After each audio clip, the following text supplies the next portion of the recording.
हरिपुरटसुन्दरदुती कदम्बसन्दोपिता सदा हृदयस्कन्दरे स्फुरतु वसशचिनन्दन। हे कृष्ण करुणा सिन्धु दीनबन्धु जगत्पते गोपेश गोपिका कान्त राधाकान्त नमस्तुते। तप्त काञ्चन गौराङ्गे राधे वृन्दावनेश्वरी वृषभानुसुते देवी तं नमामि हरिप्रिये। नारायणं नमस्कृत्य नरं चैव नरोत्तमं देवीं सरस्वतीं व्यासं ततो जयमुदीरये। पूर्वदिव्यरूपधारि नटवरवेशिनं गोधूलिधूसरतनो शिखिपुच्छधारिणं कटितटे पितधटे वनमालवेष्टितं धनञ्जय पण्डितेन कृष्णप्रेमदर्शितं। जय रूप सनातन भट्ट रघुनाथ श्रीजीव गोपाल भट्ट दास रघुनाथ। एछाय गोसाई करि चरण बंदन जा हইতে বিঘ্ননাশ অভীষ্টপুরঃ। वाञ्छाकल्पतरुभ्यश्च कृपा सिन्धुभ्यैव च पतितानां पावनेभ्यो वैष्णवेभ्यो नमो नमः। दुर्गमे पतिविन्दश्च स्खलत्पादगतेर्मुहुः सकृपायष्टिदानेन सन्तशन्तबलं बलम्। भक्तगोष्ठीसहिते गौराङ्ग जय जय सुनीले चैतन्यकथा भक्तिलभः।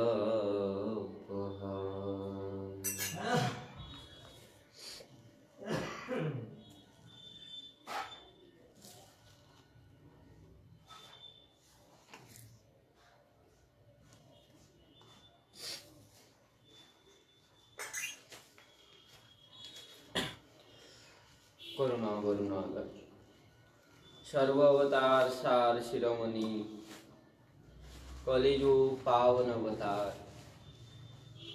परम करुणा घन विग्रह प्रेमदाता भक्तवत्सल भक्त प्राणधर पतित पावन श्रीमनित्यानंद प्रभु श्री श्री कृष्ण चैतन्य महाप्रभु राधा रमन जीव गुरु महाराज जी समस्त वैष्णव वृंदे अशेष कृपानुकंपाय मास शिरोमणि कार्तिक मासे कार्तिक व्रत उपलक्षे राधा रमन जीवर सम्मुखे আমরা গতকাল পর্যন্ত ষড়গোস্বামী অন্যতম পার্ষদ শিরোমণি রাধাকুণ্ড একান্ত নিবাসী রঘুনাথ দাস গোস্বামী পাদের জীবনী শ্রবণ করে আসছি। গতকাল আমরা শ্রবণ করে আসলাম কিভাবে সিদ্ধ দেহ হওয়া সত্ত্বেও গৌর পার্ষদ রাধারানীর নিত্য কিঙ্করী হওয়া সত্ত্বেও এই জগতে আগমন করে সাধন দেহে সাধনা করে জগৎকে শিক্ষা প্রদান করে আশ্বিন মাসের শুক্লা দ্বাদশী তিথিতে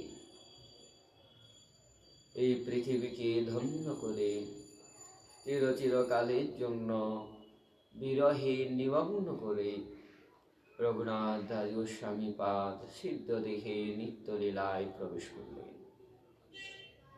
আর গতকাল এক মহান মহোৎসবের দিন ছিল।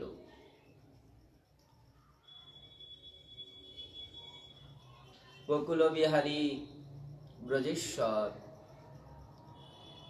নন্দনন্দন শ্রী যশোদানন্দন শ্রীকৃষ্ণ নিজে উপদেশ দিয়ে ব্রজবাসীদের দ্বারা হরিদাস বর্জ গিরিরাজের আরাধনা করিয়েছেন, পূজা করিয়েছেন।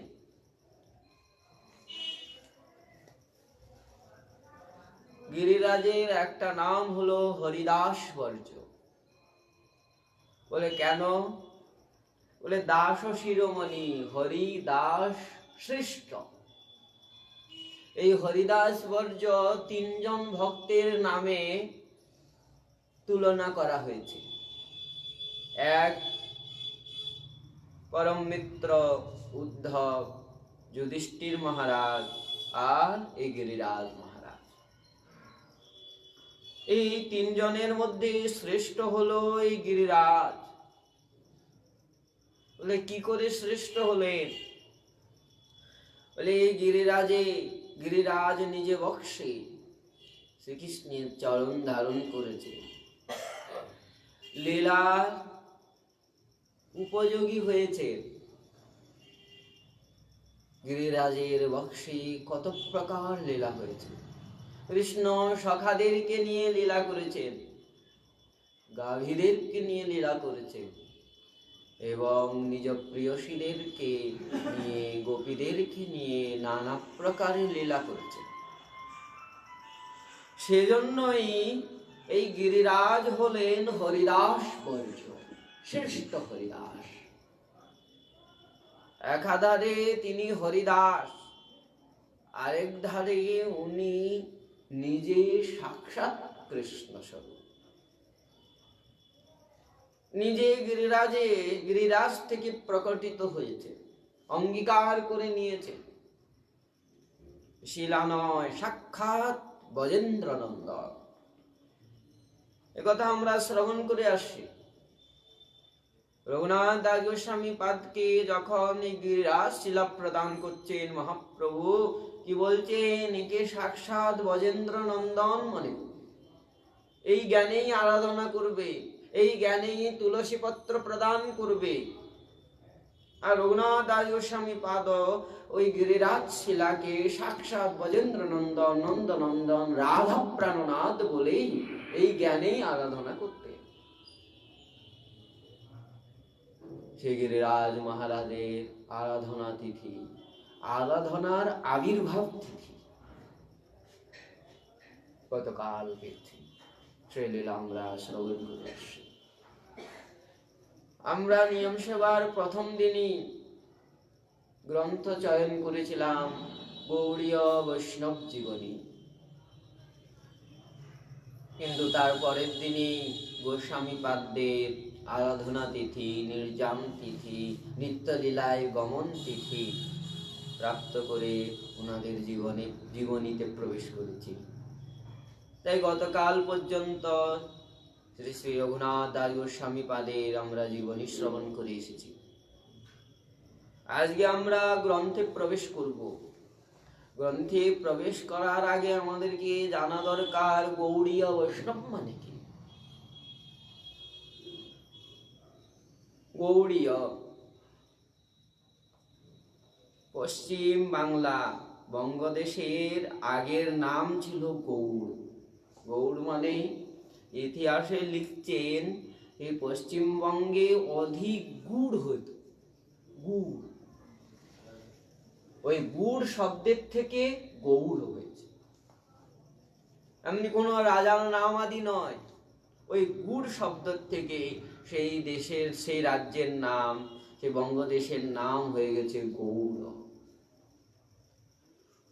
সেই গৌড় দেশে নবদ্বীপ ধামকে ধন্য করে যুগল কিশোর একত্রিত মিলিত হয়ে জগন্নাথ মিশ্র এবং শচী মাতাকে আশ্রয় করে আবির্ভূত হয়েছে। শ্রীমন মহাপ্রভু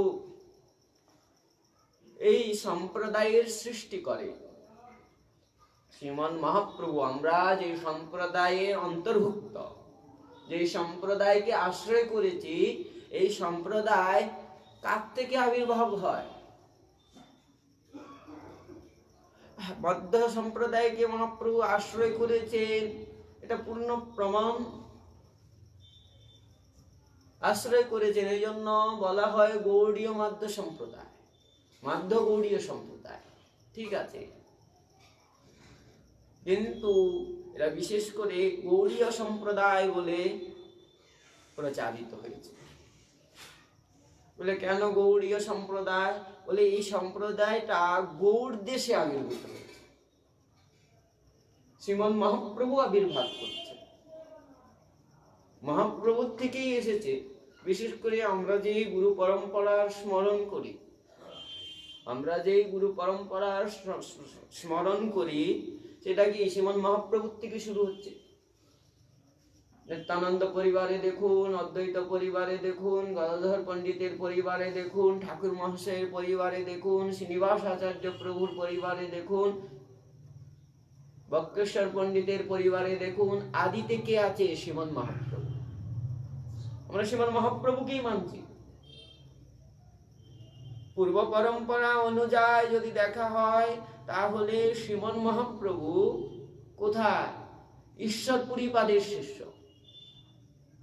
মাধবেন্দ্র পুরীপাদ, মাধবেন্দ্র পুরীপাদের শিষ্য ঈশ্বরপুরীপাদ, ঈশ্বরপুরীপাদের শিষ্য শ্রীকৃষ্ণ চৈতন্য মহাপ্রভু। আবার এদিকে অদ্বৈত প্রভু হলেন মাধবেন্দ্র পুরীপাদের শিষ্য। আমরা শ্রবণ করেছি, শান্তিপুরে যে মাধবেন্দ্র পুরীপাদ শিষ্য করে। তাহলে গুরু সম্বন্ধ যদি দেখা হয়, তাহলে শ্রীমন মহাপ্রভুর কাকা গুরু হলেন অদ্বৈত প্রভু।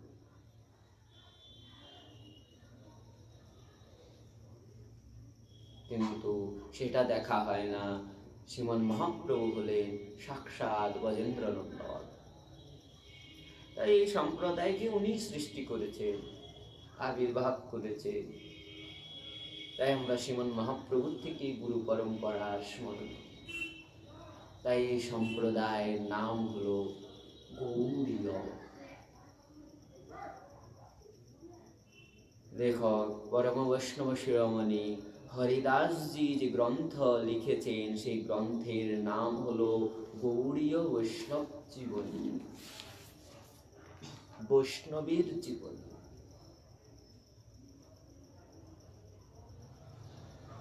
বৈষ্ণব মানে বিষ্ণুর ভক্ত। বৈষ্ণব, বৈষ্ণব মানে শাস্ত্রে বর্ণন করছেন যে একবার মুখে হরির নাম নিয়েছেন সেও বৈষ্ণব। যে একবার মুখে হরির নাম নিয়েছেন সেও বৈষ্ণব। যে দ্বাদশ সঙ্গে তিলক ধারণ করেন, কণ্ঠে মালা আছে, ধুতি আদি গ্রহণ করেন, সেও বৈষ্ণব। যে বিষ্ণু মন্ত্রে দীক্ষা গ্রহণ করেছেন, সেও বৈষ্ণব। অবিচারে এই বৈষ্ণব জ্ঞান করত। কিন্তু এই গ্রন্থে যে বৈষ্ণবদের জীবন চরিত্র বর্ণন করেছে, এই গৌড়ীয় বৈষ্ণব কে?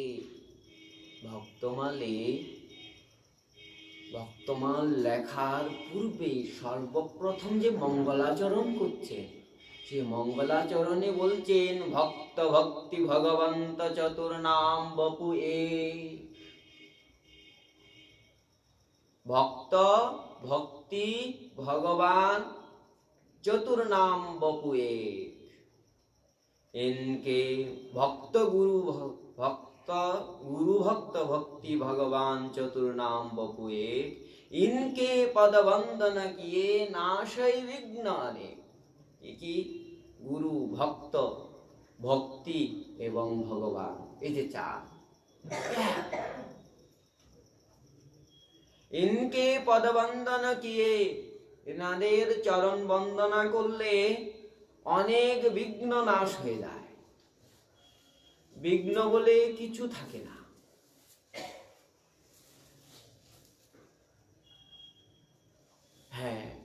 ভগবান সচ্চিদানন্দময়, বলে ভক্তি সচ্চিদানন্দময়ী। গুরুদেবেরও প্রমাণ পাওয়া যায়, ভক্ত সচ্চিদানন্দময়, চিদানন্দময়। এটা কি করে মেনে নিব? মহাপ্রভুর উপদেশের দ্বারা আমরা মানব। মহাপ্রভু নিজে উপদেশ করছে। চৈতন্য চরিতামৃতের অন্তখণ্ডে ৪র্থ অধ্যায়ে শ্রীমন মহাপ্রভু সনাতন গোস্বামী পাদকে উপদেশ দিচ্ছে। ওনার শরীরে ওই ফোড়া হয়েছে কন্ডু, মহাপ্রভু আলিঙ্গন করেন, তা দুঃখ পায় সনাতন গোস্বামী। সেই প্রসঙ্গে শ্রীমন মহাপ্রভু সনাতন গোস্বামী পাদকে বলছেন, প্রভু কয়ে বৈষ্ণব দেহ প্রাকৃত কবু নয়। বৈষ্ণবের দেহ কখনো প্রাকৃত হতে পারে না, অপ্রাকৃত দেহ বৈষ্ণবের। অপ্রাকৃত দেহ ভক্তের চিদানন্দময়। বৈষ্ণবের দেহ প্রাকৃত নয়, অপ্রাকৃত। আর কি? চিদানন্দময়, ভক্তের চিদানন্দময়। বলে কি করে চিদানন্দ হয়?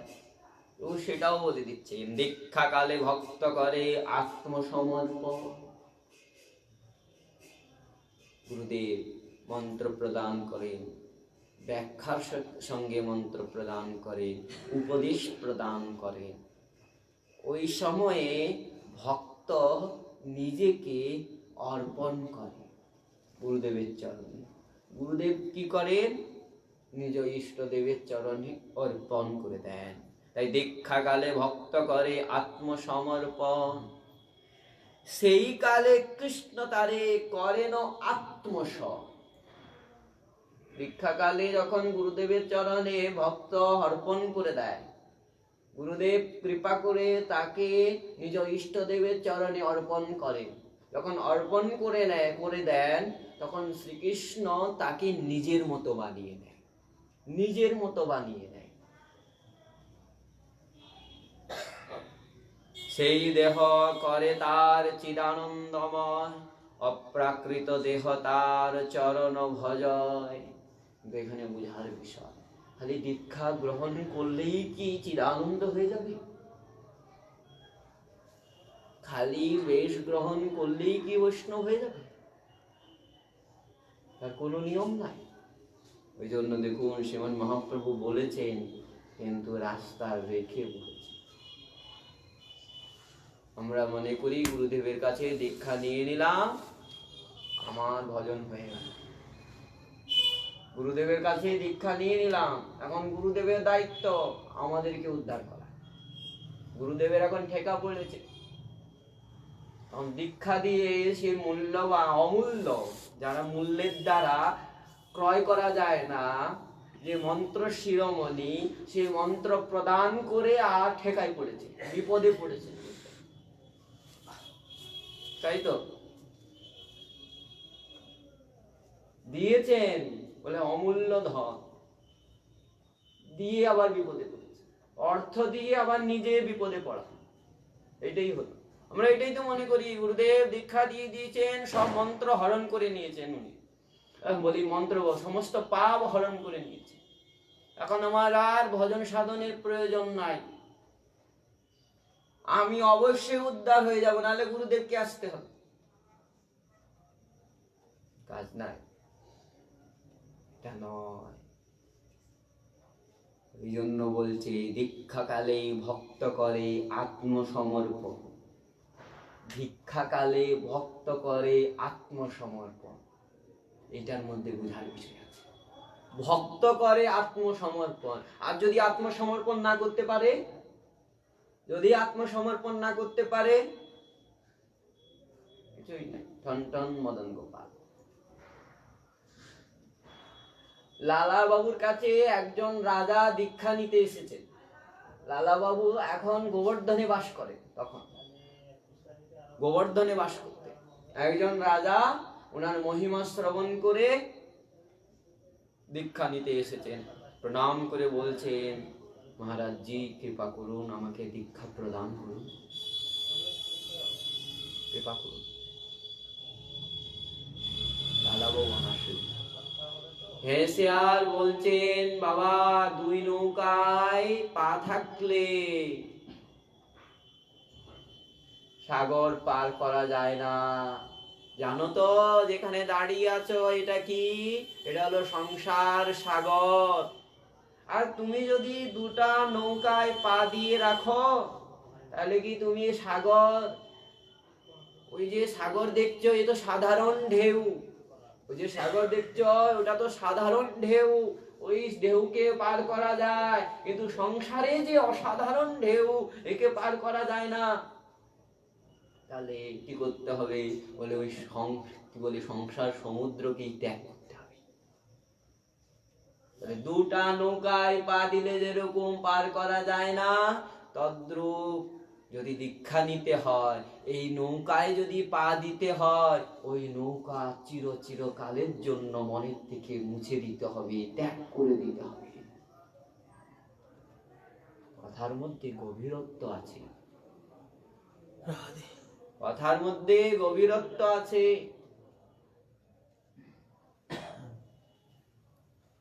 রাজা পারলেন না, বলে আমি মন্ত্র, আমি দীক্ষা দিতে পারবো না, তুমি ওই নৌকা ছাড়তে হবে, তাহলে এই নৌকায় বসতে পারবে। আর যদি দুটা নৌকায় সংসার টানবে তোমাকে, আর আমরা ভজন টানবে এই দিকে, কোনো দিকে হবে না। আর এইটাই শ্রীমন মহাপ্রভু বলছেন, দীক্ষাকালে ভক্ত করে আত্মসমর্পণ। আর যদি তার ভিতরে সংসার থেকে যায় তাহলে তো আত্মসমর্পণ হলো না, তখন তো মন দিয়া হলো না, খালি কর্ণে মন্ত্র শ্রবণটাই হয়েছে, আর কিচ্ছু হয় নাই।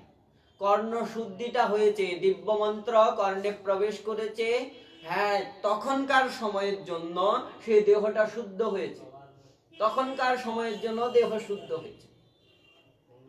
সেই মন্ত্র দেহ শুদ্ধ করে রাখতে পারে না। যেরকম ঊষর ভূমিতে, হ্যাঁ কৃষ্ণ মন্ত্রকে কি বলা হলো? বীজ বলা হলো। কৃষ্ণ মন্ত্রকে কি বলা হলো? বীজ, বীজের সঙ্গে তুলনা করা। ঊষর ভূমিতে যদি আমরা বীজ বপন করি, বীজ লাগাই, তাহলে কি হবে? জল টল যদি না পায়, তার মধ্যে আবার ঊষর ভূমি, আর এমনি ভূমি, ভালো ভূমির মধ্যেও যদি আমরা বীজ লাগাই, জল টল না দিই, তাহলে কি হবে? বীজটা মরে যাবে, পুড়ে ছাই হয়ে যাবে, তার অঙ্কুর তো বের হবে না। বলে শ্রবণ কীর্তন আদি হলো তার জল, বাড়ি। যখনই সেই হৃদয়রূপী জমিনের মধ্যে গুরুদেব কর্ণের পদ দ্বারা সেই বীজ বপন করে দিল, আমরা যদি শ্রবণ কীর্তন নববিধা ভক্তি যাজন না করি, জল প্রদান না করি, বলে সেখানে সে সমাপ্ত হয়ে যাবে। সমর্পণ বলে কায় মন বাক্যে সমস্ত কিছু অর্পণ করতে হবে, সমর্পণ করতে হবে। এটা খালি ত্যাগী বৈষ্ণবের জন্য নয়, এটা সবার জন্য বলছে। কিবা গৃহস্থ, কিবা ব্রহ্মচারী, কিবা বালক, কিবা যুবক, কিবা বৃদ্ধ, কিবা সন্ন্যাসী, সবার জন্য এটা কথা। দীক্ষাকালে ভক্ত করে আত্মসমর্পণ। আত্মসমর্পণ, আত্মা মানে সর্বস্ব। এই দেহটা কি করে চলছে? এদের মধ্যে কি আছে? আত্মা আছে বলেই তো চলছে। পরমাত্মার সঙ্গে জীবাত্মা যখন এই দেহ থেকে বেরিয়ে চলে যাবে, এই দেহকে কেউ পছন্দ করবে না। এত ভালোবাসা, এত কিছু, এত সুনাম, এত কিছু সব এখানে পড়ে থাকবে। যারা এত সুনাম করত, এত স্তুতি প্রণাম আদি করত, তারা ঘৃণা করবে। তারাই বলবে কবে মরাটাকে শ্মশানে নিয়ে যাবে, কবে শ্মশানে নিয়ে যাবে, স্নান আদি করে শুদ্ধ হোক। তাহলে আমরা সম্মানটা কাকে করি? সম্মানটা কাকে করি? আমরা এই দেহকে করি না। আমরাও জানি এই দেহ নশ্বর, একদিন বা দুদিন, একদিনের পর 2 দিনে গন্ধ বের হবে, পচে যাবে, আমরাও জানি নষ্ট। আমরা মানি না, জানি কিন্তু মানি না। আমরা সবাই ওই আত্মাকেই মানি। বলে সেই আত্মাকে সমর্পণ করতে হবে। সর্বস্বকে সমর্পণ করলে তারপর শ্রীকৃষ্ণ নিজের সম করবে। তার আগে কোনোদিন নিজে সম করবে না। তাই সেই কালে কৃষ্ণ তারে করেন আত্মসম। দেখুন কিভাবে শ্রীমন মহাপ্রভু রাস্তা লিখেছেন। না হলে সবাই মনে করতো, হ্যাঁ আমি তো দীক্ষা নিয়ে নিয়েছি, আমি তো পরম বৈষ্ণব, আমার এখন শরীর আমার মন সচ্চিদানন্দময় হয়ে গেছে, আমাকে সবাই প্রণাম করো। যতক্ষণ পর্যন্ত এই কায় মন বাক্য সর্বস্ব সব থেকে প্রিয় আমাদের এই দেহ, আমি, তার থেকে আর অধিক কেউ প্রিয় নয়। মাতা সন্তানকে স্নেহ করে, আবেগে বসে কোনো সময় দুর্ঘটনা ঘটিয়ে নেয়। সব থেকে সংসারের মধ্যে সন্তানের প্রতি মায়ের স্নেহ হলো অধিক।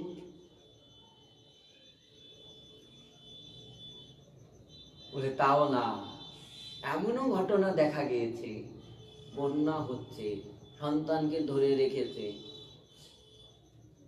যেতে যেতে আর পাচ্ছে না, বলে আগে নিজে বাঁচি, তারপর তো সন্তান দেখা যায়, ছেড়ে দিতে সন্তান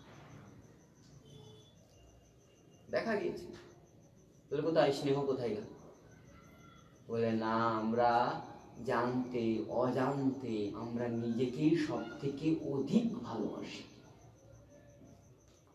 আর যদি না ভালোবাসতাম, সন্তানকে যদি সব থেকে বেশি ভালোবাসতাম, কোনো জায়গায় আমাদের যখন ব্যথা হয়, কোনো জায়গায় আমাদের ব্যথা হয়, সেই প্রিয় সন্তান এসে সেই জায়গায় বসে গেলে আমাদের ক্রোধ আসে। ক্রোধ ভালোবাসো তো তুমি, স্নেহ তো করো, কেন ক্রোধ আসবে? বলে না, আমরা এই শরীরকে সব থেকে অধিক ভালোবাসি, এটাই সত্য, এটাই সত্য, মানতে হবে। বলে এই দেহকে অর্পণ করতে হবে, এই মনকে অর্পণ করতে হবে, সর্বস্ব দিতে হবে, সর্বস্ব। তখন প্রভু নিজে সচ্চিদানন্দময় করবে, এই শরীরকে চিদানন্দ করবে নিজের মতো। সেই কালে কৃষ্ণ তারে করেন আত্মসম, নিজের মতো বানিয়ে নিবে। সেই দেহ করে তার চিদানন্দময়, সেই দেহ চিদানন্দময়, অপ্রাকৃত করে দেন। অপ্রাকৃত দেহ তার চরণ ভজয়, ওই অপ্রাকৃত দেহের দ্বারা তার চরণ ভজন করেন। সেইটাই নাভাজি লিখছেন যে ভক্ত, গুরু, ভক্তি এবং ভগবন্ত, এই যে চার নাম, চতুর নাম বহু এক। ভক্তি, গুরুদেব এবং ভগবান, এটা তো এক, ঠিকই। বলে বৈষ্ণব এক, এমন নয়। শাস্ত্র বলছে এক কি কথা, বলে ভগবান থেকেও অধিক অধিক। প্রভু নিজে মানে, প্রভু নিজের ভক্তকে নিজের থেকেও অধিক করে মানে। ভক্তমালে বর্ণন করছে, নারদ ব্রহ্মার কাছে জিজ্ঞাসা করছে যে কি শ্রেষ্ঠ জগতে, শ্রেষ্ঠ কে? তখন বিচার করছেন, বিচার করতে বলে কেউ বলে কৌ কহ অবনি বড়ি, হিন্দি প্রধান। কেউ বলে এই পৃথিবী সব থেকে বড়। হেসে আরেকজন বলছে তাসু দুনো সমুদ্রপুনি, এই পৃথিবীর যে স্থল এবং জল, বলে জল দুই ভাগ বেশি। তাসু দুগণ সমুদ্রপুনি, সমুদ্র দুই ভাগ বেশি, এক ভাগ স্থল। তাহলে অবনী কি করে, পৃথিবী কি করে বড় হলো? তার থেকে সমুদ্র বড় হলো। দ্বিতীয় বলছে সো অঞ্জলি ভরি লিও তাহি, আরেকজন বৈষ্ণব বলছে, বলে না না, কি করে সমুদ্র বড় হবে? সেই সমুদ্রকে অগস্ত্য মুনি অঞ্জলির দ্বারা পান করে, এক অঞ্জলিতে উঠি আর পান করে গেলেন অগস্ত্য মুনি। তাহলে এর দ্বারা তো অগস্ত্য মুনি শ্রেষ্ঠ হলো। সো অঞ্জলি ভরিলিও তাহি সখ্য অগস্ত্য মুনি। বলতে অগস্ত্য মুনি কি করে শ্রেষ্ঠ হবেন? ওই আকাশের এক কোণায় যে অগস্ত্য মুনি থাকে। বলে নভ নভ অগস্ত্য কুবাস ছিপই উদ্যত ভানুকে। বলে তারা কোন সময় দেখা যায়? রাত্রে দেখা যায়। সূর্য যখন উদিত হয় একটা তারাও দেখা যায়? দেখা যায় না। তাহলে সূর্য যখন উদিত হয় সেই অগস্ত্য কোথায় লুকিয়ে যায়? এর দ্বারা বোঝা যাচ্ছে যে ভানু সূর্য শ্রেষ্ঠ। ভানু মানে সূর্য, সূর্য শ্রেষ্ঠ। আরেকজন বৈষ্ণব বলছে এই সূর্য কি করে শ্রেষ্ঠ হবে? সেই সূর্য ভানু বেদয় কহে চক্ষুহে চক্রপাণীতে। বেদ বলে ওই ভানু হলো চক্রবাণী শ্রীকৃষ্ণের নয়ন, সূর্য হলো চোখ। তাহলে চক্রপাণী শ্রেষ্ঠ। আরেকজন বৈষ্ণব এসে বলছেন চক্রপাণী কি করে শ্রেষ্ঠ হবে? চক্রপাণী হরি জননকে, চক্রপাণী হরি জননকে হৃদয় কমল কিয়ে বা। সে চক্রপাণী তার প্রিয় ভক্তের হৃদয়ে বাস করে। হৃদয়ে, এত বড় শরীর, সে শরীরের হৃদয়ে সে চক্রপাণী বাস করে। এর দ্বারা বোঝা গেল সব লঘু ভগবত লঘুতা বিষ্ণু লো দীর্ঘ হরি কেদা। ভগবান স্বয়ং ছোট লঘু, বিষ্ণুর থেকেও শ্রেষ্ঠ হলো হরির দাস। আর প্রভু নিজে বলেছেন আমার দাস শ্রেষ্ঠ। আমি দাসের কাছে অস্বতন্ত্র, এমনি আমি জগতে স্বতন্ত্র। আমি জগতে স্বতন্ত্র, আমি নিজের ইচ্ছায় সবকিছু করি, কিন্তু আমি হরিদাসের কাছে, আমার নিজের দাসের কাছে অস্বতন্ত্র, তার দাস হয়ে যায়। কাকে বলেছেন? অম্বরীশ উপখ্যানে স্বয়ং বিষ্ণু বৈকুণ্ঠ বিহারী দুর্বাসা মুনিকে বলছেন অহং ভক্ত পরাধীন হে অস্বতন্ত্র ইব দ্বিজ। আমি ভক্তের পরাধীন, ভক্তের কাছে পরাধীন, অস্বতন্ত্র হি অস্বতন্ত্র ইব দ্বিজ। সাধু বিগ্রস্ত হৃদয় ভক্তই ভক্ত জনপ্রিয়। সাধুদের হৃদয়ে আমি বাস করি। আমার ভক্ত এবং ভক্তের ভক্ত, ভক্তজন আমার অতি প্রিয়, অতি প্রিয় আমার প্রিয় ভক্তগণ। আমি দাস হয়ে যাই, তার দাসত্ব করি। ভক্তমালী উপাখ্যান, এক ব্রাহ্মণী বৈষ্ণব সেবা করে, ভক্তের সেবা করে।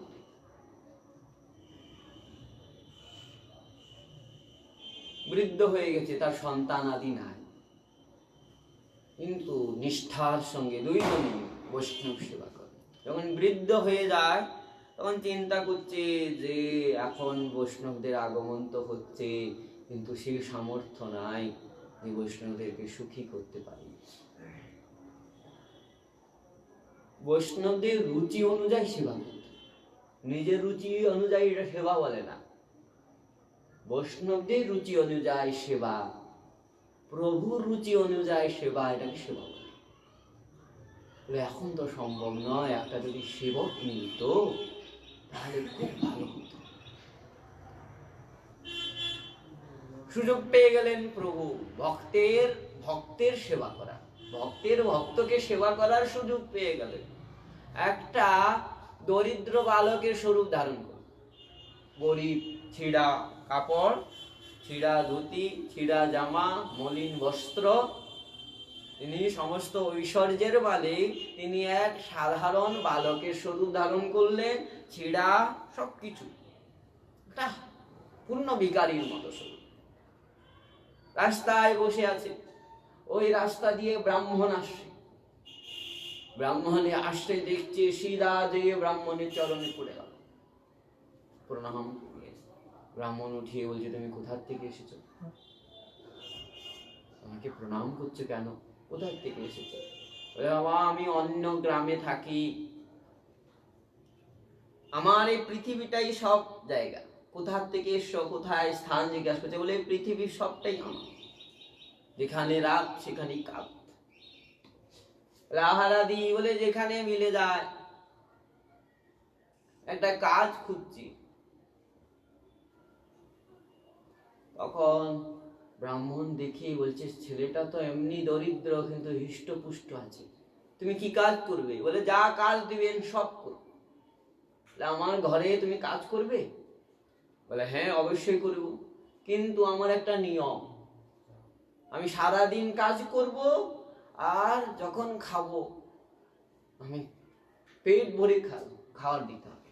বলে, ঠিক আছে, পেট ভরে খাবার দিবই, আমার কি জিনিসের অভাব আছে? অবশ্যই খাবে। বলে, কিন্তু খাওয়ার নিয়ে কেউ যদি আমাকে টুকে কিছু বলে তাহলে কিন্তু আমি চলবো। ঠিক আছে, কেউ কিচ্ছু বলবে না, চলো নিয়ে গেল। নিয়ে যাওয়ার পরে ভালোভাবে স্নান টান করে নতুন বস্ত্র পরিধান করিয়ে দিল। ব্রাহ্মণীকে বলল, এ আজকের থেকে বৈষ্ণব সেবা করবে, কিন্তু একে পেট ভরা খেতে দিতে হবে। ঠিক আছে, সারাদিন সেবা করে, অক্লান্ত সারাদিন সেবা করে সে প্রভু, যাহার অনন্ত সেবক, অনন্ত সেবিকা স্বয়ং লক্ষ্মী দেবী চরণ সম্বাহন করেন। সেই প্রভু আজ এক ব্রাহ্মণের গৃহে সাধারণ বেশ ধারণ করে সারাদিন ভক্তের সেবা করছে, সারাদিন ভক্তের সেবা করছে, অক্লান্ত সেবা করে।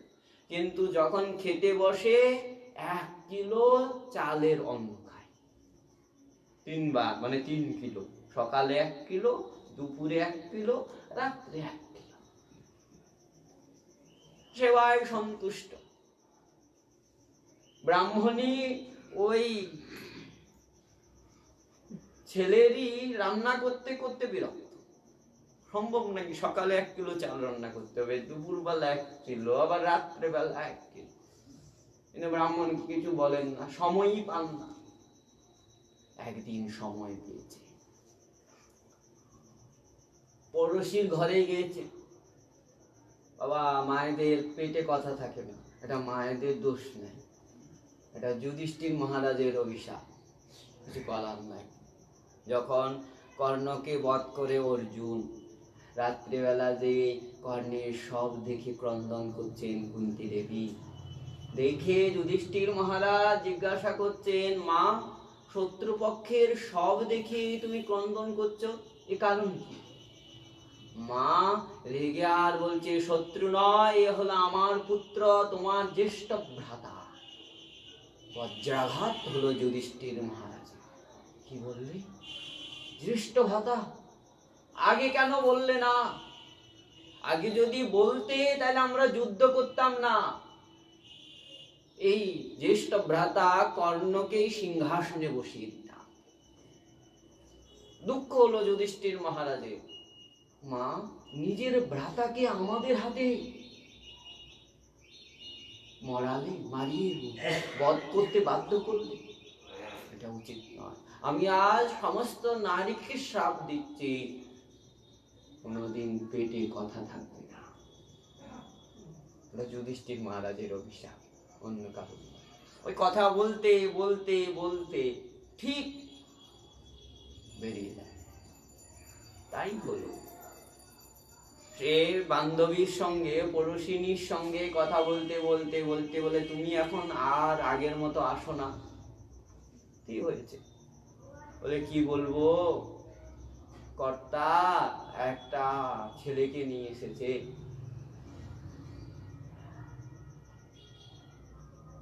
সে এমনি সারাদিন কাজ করে, কিন্তু যখন খায় 1 কিলো চালের অন্ন খায়।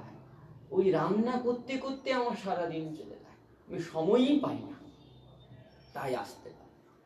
এইদিকে যখন এই কথা বলেছে, এই দিক থেকে সেই প্রভু অদর্শন হয়ে গেল। ব্রাহ্মণ এসেছে প্রতিদিন, ব্রাহ্মণ প্রভুকে সঙ্গে নিয়ে, সে ছেলেটাকে সঙ্গে নিয়ে ভোজন করে। কোথায় গেল কোথায় গেল? ব্রাহ্মণই বলছে, আজকে তো সকাল থেকে তাকে দেখছি না, আমি মনে করেছিলাম তোমার সঙ্গে গিয়েছে। বলে, না, কোনোদিন যায় না আমার সঙ্গে, তা আবার আজকে কেন যাবে? না, আমার সঙ্গে তো যায় নাই। খোঁজা শুরু করলেন, পেলেন না। ব্রাহ্মণের মনে একটা মহান দুঃখ উৎপন্ন হল। কে ছিল, কোথায় চলে গেল, কেন চলে গেল? বলে, তুমি তাকে কিছু বলো নাই তো? বলে, না, আমি কিছু বলি নাই, কিন্তু তার প্রতিশ্রুতি ছিল যদি আহার নিয়ে কিছু বলে তাহলে তিনি চলে যাবে। তুমি বলো নাই তো? বলে, আমি তো তার সামনে কিছু বলি নাই। ওই অমুকের বাড়িতে গিয়েছিলাম, কথা বলতে বলতে তাকে বলছিলাম যে যখন খায় 1 কিলো চালের অন্ন খায়, তার রান্না করতে করতে আমার সময় চলে যায়। ব্রাহ্মণ বুঝে গেল যে এই বালক কোনো সাধারণ বালক নয়, আমাদের ইষ্টদেব এই বালকের স্বরূপ ধারণ করে এখানে এসেছে। ব্রাহ্মণ সেদিন থেকে আহার ত্যাগ করলেন। যতক্ষণ পর্যন্ত দর্শন না দিবে আমি আহার গ্রহণ করব না। 1 দিন 2 দিন 3 দিনের মাথায় স্বপ্নে প্রভু আগমন করে বলছে, দেখো ব্রাহ্মণ, তোমার সেবায় আমি সন্তুষ্ট। আমি এসেছিলাম ভক্তির সেবা করার জন্য এবং তোমাদের সেবা নেওয়ার জন্য। আমি সন্তুষ্ট হয়েছি, তোমাদের প্রতি আমার কোনো দুঃখ নাই, অসন্তুষ্টতা নাই। তোমরা ভজন করো, অন্তিমে আমাকে প্রাপ্ত করবে, আমার ধামকে প্রাপ্ত করবে। এই জন্য প্রভু বলছেন, অহং ভক্ত পরাধীন, ভক্তের আমি নিজে সেবা করি। কত কাল? তাই অহং ভক্ত পরাধীন হি অস্বতন্ত্র ইবো দ্বিজ। আজ ভক্ত থেকে ভক্তের ভক্তকে অধিক ভালোবাসে, অধিক। তাই তো এটা প্রমাণ। হরিপালজি পরম বৈষ্ণব সেবী ছিলেন, পরম বৈষ্ণব সেবী। ওনার মতো অসাধারণ বৈষ্ণব সেবী পাওয়া যায়। নিজের যত ধন ছিল, না যত ধন ছিল বৈষ্ণব সেবা করতে করতে শেষ করে দিয়েছে। বৈষ্ণব সেবা করতে করতে শেষ করে দিয়েছেন। বিবাহ করেছেন, শ্বশুর বাড়িতে যত ধন, বলে সেও বৈষ্ণব সেবা করতে করতে শেষ করে দিয়েছে। আর স্ত্রীকেও সেরকম প্রাপ্ত করেছেন, স্ত্রীও পরম বৈষ্ণব সেবী, সতী, পতিগত প্রাণ, অবিচারে সেবা করে। ধার নিয়ে নিয়ে বৈষ্ণব সেবা করেন, না ভাবা যায়? ধার নিয়ে নিয়ে বৈষ্ণব সেবা, এত ধার নিয়ে যে কেউ ধার দেয় না, এত ধার নিয়েছেন আর কেউ ধার দেয় না। বিচার করলেন যে এখন যদি আমি কাজ করতে যাই তাহলে বৈষ্ণব সেবা হবে না, ধার আর কেউ দিচ্ছে না, কি করা যায়? বলে, যারা ভগবত সেবা করে না, বৈষ্ণব সেবা করে না, তাদের ঘরে চুরি করে ধন এনে আর বৈষ্ণব সেবা, এরকম সম্ভব? কত বড় বৈষ্ণব সেবা! বলে, চুরি করব, অধর্ম করে তাও বৈষ্ণব সেবা করবো, এত বৈষ্ণবের প্রতি শ্রদ্ধা ভক্তি। তাই করা শুরু করলে। আর দেখতেন বৈষ্ণবের গৃহে কোনোদিন চুরি করতেন না। যে কৃষ্ণ নাম করে, কৃষ্ণ ভজন করে, ভক্তের সেবা করে, ধামের সেবা করে, কোন প্রকারে সেবা করলে তার ঘরে চুরি করে না।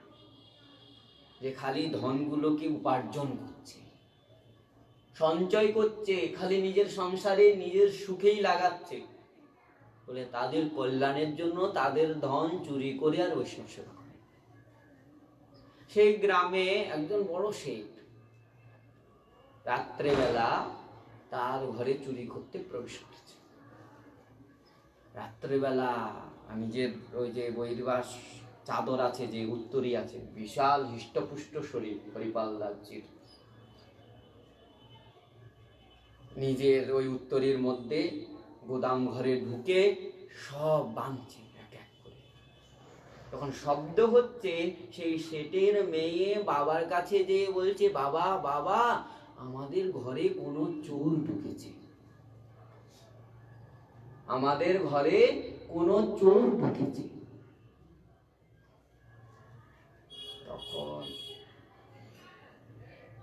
হরিপাল সেই শেঠ বলছে, বলে মা কোনো চোর নয়, উনি পরম বৈষ্ণব, আমাদের গ্রামে অমুক বৈষ্ণব।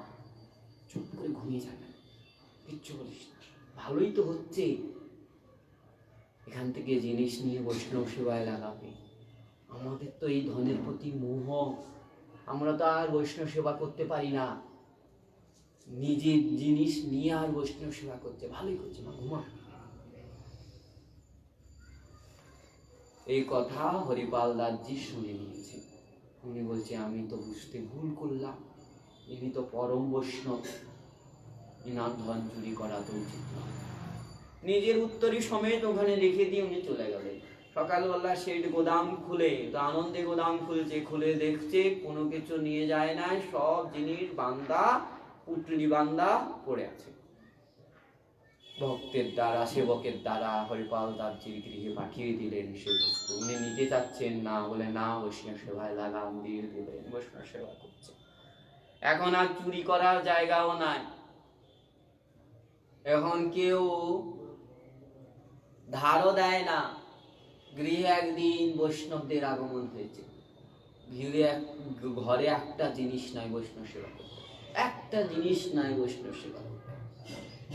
স্ত্রীকে বলছে যে কারোর কাছে ধার নিয়ে যাও, বলে বারে বার তুমি বলতে একটু চিন্তা ভাবনা করে বলো না, আমাকে দেখলে লোক দরজা বন্ধ করে দেয় এখন ভয়ে, যে ব্রাহ্মণী আসবে আবার কি চাবে, আমরা মানা করতে পারবো না, দিতে বাধ্য হব, তারপরে তো আর দিবে না, তাই ভয়ে দরজা বন্ধ করে দেয়। আর তুমি বলছো কারোর কাছ থেকে কিছু নিয়ে আসতে, কেউ কিচ্ছু দিবে না। কি করা যায়, ঘরে বৈষ্ণব এসেছে, ঘরে বৈষ্ণব এসেছে, বৈষ্ণব সেবা তো করতে হবে। বলে দাঁড়া, আমি ব্যবস্থা করছি, ওই রাস্তায় দাঁড়াবো, যাকে দেখবো তার কাছ থেকে লুণ্ঠন করি, যাকে দেখবো তার কাছ থেকে হরণ করে নিব। একটা বড় লাঠি নিয়ে রাস্তায় দাঁড়িয়ে আছে। কে আসে? পথিক। প্রভু বলছে, পথিক তো আর কেউ আসবে না, আমি আজ পথিক সাজ। প্রভু সেজে সুজে খুব সুন্দর সুন্দর অলংকার আদি পরিধান করে বের হচ্ছে। পিছন থেকে রুক্মিণী দেবী বলছে, তুমি আবার এত সেজে গুজে কোথায় যাচ্ছ? কৃষ্ণ বলছে, এই তো টুকে দিলে না তুমি, আমি এক উত্তম কাজ করার জন্য যাচ্ছি, আর তুমি পিছন থেকে আমাকে টুকে দিলে, তাহলে কাজটা শিখতে হবে না, পিছন থেকে ডাকা উচিত। এই ভুলটা। বলে যাচ্ছটা কোথায় তুমি? বলে আমি অমুক ভক্তকে দর্শন করতে যাচ্ছি। ভক্তকে দর্শন দিতে নয়, দর্শন করতে যাচ্ছি। বলে বাপরে, কে এমন ভক্ত তুমি নিজে দর্শন দিতে যাচ্ছ, দর্শন করতে যাচ্ছ? আমিও তো যাওয়া উচিত, আমিও যাবো দর্শন করতে, আমাকে সঙ্গে নিচ্ছ যে তুমি যাবে? বলে হ্যাঁ অবশ্যই। তাহলে এক কাজ করো, ভালোভাবে সেজে নাও, সুন্দরভাবে সাজো, হরণ তো করাবে, যত জিনিস অলংকার। শ্রীকৃষ্ণ দেখছে আমরা আর পুরুষ মানুষ কত সাজো আর কত অলংকার করবো, নারীদেরই তো দেখতে হয় কত অলংকার করতে পারে। বলে তুমি মনের মতো সাজো, আমি দাঁড়াচ্ছি। এখন কোন স্ত্রীকে স্বামী যদি ভালোবেসে প্রেম করে বলে যে ভালোভাবে সেজে না, তাহলে দেখতে হয় কিরকম সাজো। ঘরে সাজার গৃহে প্রবেশ করে শ্বশুর বাড়ি, বাপের বাড়ি, যত অলংকার আছে রুক্মিণী দেবী ভালোভাবে পরিধান করেছে। আবার কৃষ্ণ সামনে বসে বলে, এইটা পরো, এটা খুব সুন্দর লাগবে, এইটা পরো, মূল্যবান মূল্যবান হার আদি পরা, হ্যাঁ পরো, এইটা পরো, এইটা পরো, এইটা খুব করে বললেন। পরার পরে ঝমঝম শব্দ করতে করতে সিধা যে সেই রাস্তায় প্রকটিত হলেন। যখনই আসছে দূরের থেকে দেখে হরিপাল দাসজি, হ্যাঁ একজন আসছে, সে আগে দেখেনি, কোনো বৈষ্ণব তো নয়, যে উপর থেকে নিচ পর্যন্ত দেখছে, তিলক নাই, আর গলায় কণ্ঠিয়া দিও নাই। ওই সংসারের কথা আলোচনা করতে করতে রুক্মিণী দেবীর সঙ্গে সংসারের কথা আলোচনা করতে করতেই আসে। হ্যাঁ, দেখে তো বোঝা যাচ্ছে বৈষ্ণব না। পাশে যখন এসেছে রাম রাম, আর শেঠ রেগে গেছে, প্রভু রেগে গেছে, কে রাম রাম করে, আমার কাছে ওইসব নাম টাম কিছু নিবে না, ওইসব নামটাও আমার কাছে নিবে না। রেগে আর যখন বলেছে, তখন হরিপাল দাজি বলে পাক্কা বৈষ্ণব, বৈষ্ণবতার কোনো গুণ নাই, একে সব হরণ করতে হবে, হরণ করলে অনেক বৈষ্ণব। তখন আসছে বলে আমাকে অমুক স্থানে যেতে হবে, সেট বলছে অমুক স্থানে যেতে হবে। হরিপাল দাসজি বলছে সাবধান, মাঝখানে একটা বড় জঙ্গল, সেখানে অনেক চোর থাকে, ডাকাত, সব ডাকাতি করে নিবে। তখন প্রভু বলছে হ্যাঁ আমি শুনেছি এখানে এক হরিপাল নামে এক বড় চোর আছে। হরিপাল দাসজিকে বলছে হরিপাল নামে এক বড় চোর আছে। বলে হ্যাঁ, দেখতে হৃষ্টপুষ্ট, ধরলে আর ছাড়িয়ে পালানোর উপায় নাই, সব চুরি করে নিবে। বলে তাহলে কি করতে হবে? বলে তাহলে এক কাজ করো না, তুমি এই জঙ্গলটাকে পার করে দাও, তুমিও তো দেখতে হৃষ্টপুষ্ট। বলে তার জন্য কিছু দিতে হবে, বকশিস টাকা দিতে হবে। বলে হ্যাঁ অবশ্যই, যত টাকা চাবি তত টাকা দিই। বলে আগে টাকা দাও, তারপরে নিয়ে যাবো। বলে কত? বললো অ্যামাউন্ট, সঙ্গে সঙ্গে টাকা দিল।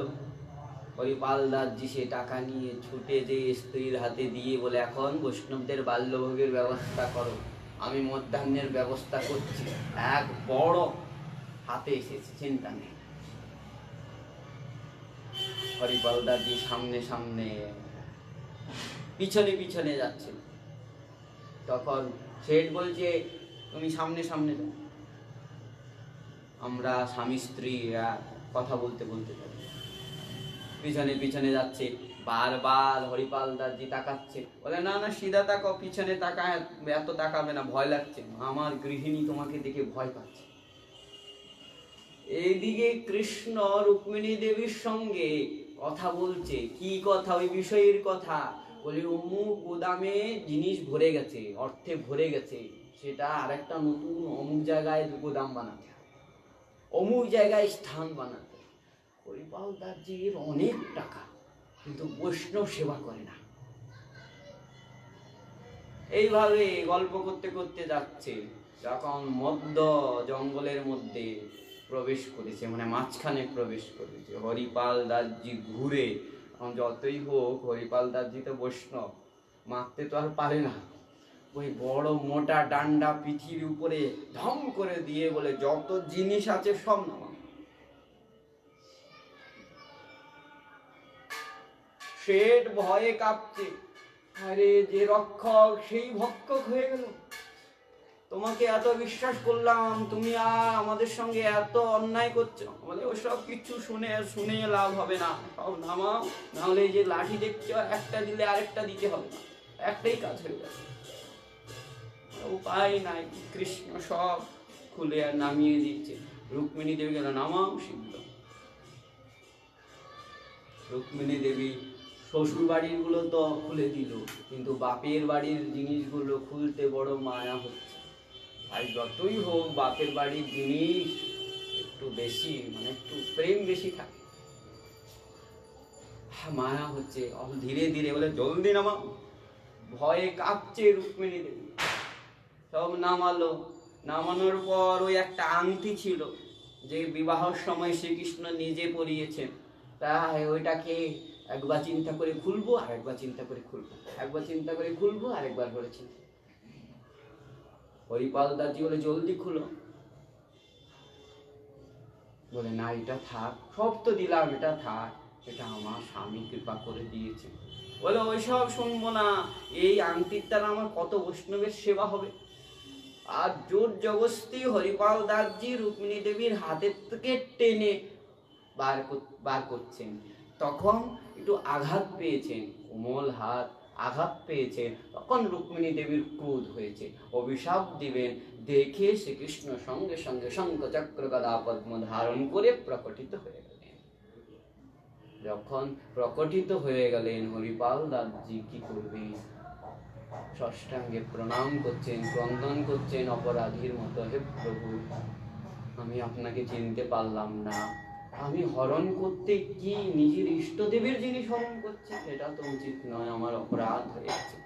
শ্রীকৃষ্ণ বলছে, না না, তোমার কোনো অপরাধ হয় নাই, আমি জেনে শুনেই এসেছি, এই সমস্ত বস্তু তুমি বৈষ্ণব সেবায় লাগাও। বলে, যখন জানতে পারলাম তুমি আমার ইষ্টদেব, তাহলে আমি কি করে এই সমস্ত বস্তু হরণ করতে পারি? বলে, আমি নিজের থেকে দিচ্ছি। বলে, বৈষ্ণব সেবা তো আমি নয়, আমার স্ত্রী করে। যখন আমি দর্শন পেয়েছি আর আমার স্ত্রী দর্শন পাবে না, এ তো উচিত হয় না। তুমি অবশ্যই গৃহে চলো, আমার স্ত্রী তোমাকে দর্শন করবে। হরিপাল দাসজি নিজের বক্ষে স্কন্ধে বসিয়ে, এক স্কন্ধে রুক্মিণী দেবীকে, এক স্কন্ধে শ্রীকৃষ্ণকে বসিয়ে নিজের গৃহে নিয়ে আসলেন। বৈষ্ণব সেবার জন্য রুক্মিণী দেবীর সঙ্গে রন্ধন করলেন, পারস করলেন, প্রসাদ গ্রহণ করলেন, তারপর রুক্মিণীর সঙ্গে দ্বারকায় গমন করলেন। এত কৃপা করছেন। ওই জন্য প্রভু নিজের থেকে, নিজের ভক্ত থেকে, নিজের থেকে অধিক মানেন নিজের ভক্তকে। বলে, নিজের ভক্তর থেকে অধিক মানেন উনার ভক্তের ভক্তকে। অশেষ কৃপা করেন। অহং ভক্ত পরাধীনহি অস্বতন্ত্র ইবো দ্বিজ সাধু বিগ্রস্ত হৃদয় ভক্তই ভক্ত জন প্রিয়। সেই গৌড়ীয় বৈষ্ণব জীবনী হরিদাসজি নিজ গ্রন্থে লিখেছেন। আমরা অবশ্যই আগামীকাল সেই গৌড়ীয় বৈষ্ণব জীবনী গ্রন্থে প্রবেশ করব। জয় রাধে শ্রী রাধে। ঠিক